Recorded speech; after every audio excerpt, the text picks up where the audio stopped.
Imaginez que lorsque je l'ai vu le vendredi dernier à Brazzaville, en marge de l'investiture du président de la République du Congo, son Excellence Denis Sassou Nguesso, c'était la dernière fois et que son au revoir était en réalité un adieu.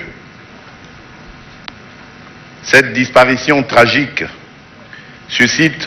autant l'indignation, l'incompréhension que l'émoi. En effet, il est inacceptable que cet acte ignoble ait pu ôter la vie au président Déby, menaçant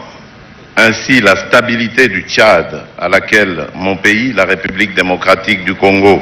tient particulièrement, à l'instar de l'Union africaine que j'ai l'honneur de représenter en cette triste circonstance. L'Afrique a eu, en la personne de son Excellence le président Déby, un défenseur de ses intérêts et de son impérieux besoin de pacification et de stabilité. Il m'importe de souligner ici mon admiration devant le vaillant combattant qu'aura été le maréchal du Tchad pour son pays et l'Afrique, pour laquelle il s'est considérablement investi. Cher peuple tchadien,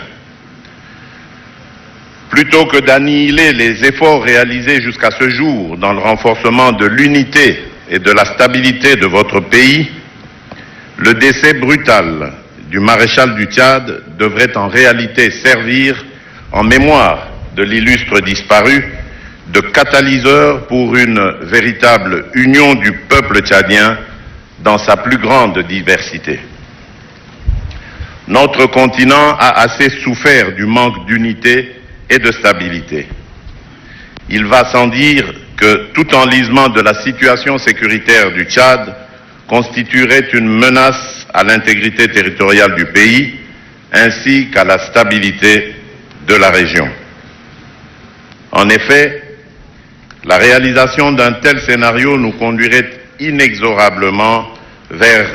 un énième échec dans la quête qui nous unit tous d'une Afrique intégrée